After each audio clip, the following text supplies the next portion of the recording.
Greetings, Uncle Travelling Matt here, reporting on the end of my third full day in Italy. Now no longer near Turin or in Cisterna, in Genoa. And so what's happened? Well, not a very busy day today. We had that full-on day yesterday. It was brilliant. And so today it's been a nice chilled out one. It's been woke up a bit later, chilled out in the house a bit, just chatting, and then we went down to Turin. The plan was to have a look round again, but didn't really do that. Just went to Pierluigi's apartment and watched England win the semi-final of the Women's World Cup. So they're in the final for the first ever time. That's quite exciting. And they made it look rather easy. So yeah, that's that. Then we took the train, we said goodbye to Pierluigi, and we took the train from Turin to Genoa.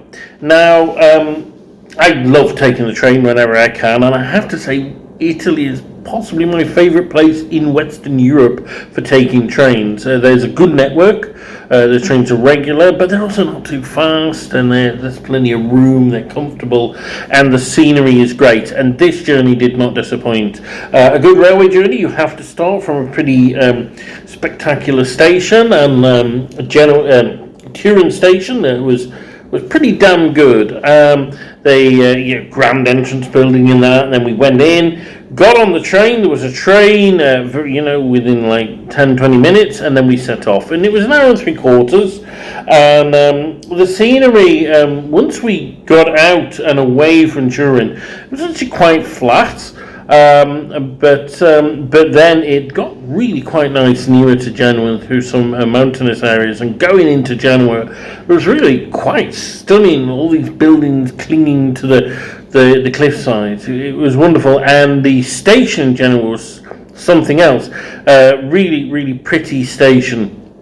And Genoa, absolutely, the moment we stepped off the train, I've been impressed. I never thought it was going to be that good. It's a famous old port city, of course. Christopher Columbus comes from Genoa, although he didn't sail from here.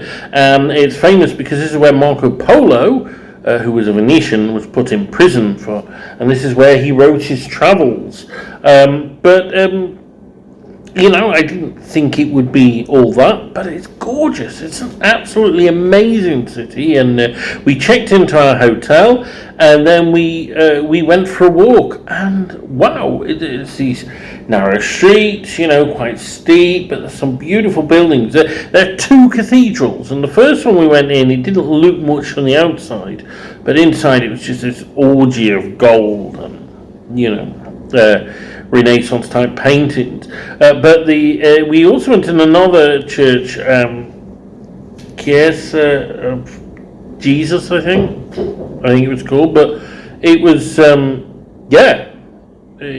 was the same. But the main cathedral is this gorgeous black and white stone building. Unfortunately, it was shut by the time we got there. And then we walked down by the docks, and the waterfront was very nice, and there was also some more modern stuff there, so it was really quite a lively, just a lovely vibe there. There was a sailing ship in there, there's a museum apparently, and then we had a meal, which was not the best we've had in Italy. It was good, I think, and then the other time we were quite happy with it, but we've been sort of spoilt with the food since we got here, so that was a bit of a disappointment. And then we're back in our hotel where we had a free drink in the bar. So that was that. That's been my day. Not so much to report today. Again, it's a chilled out day. Tomorrow's going to be a bit busier. The plan is to go and take the train to Monaco and tick off another country, and there's only 3 left for me to tick off in Europe: Monaco, Andorra, and Belarus. And Belarus is a bit off, but out of bounds at the moment. So the ones I can do, just Monaco and Andorra left. So I'm going to do Monaco tomorrow. That's it for me, Uncle Travelling Matt. Keep travelling.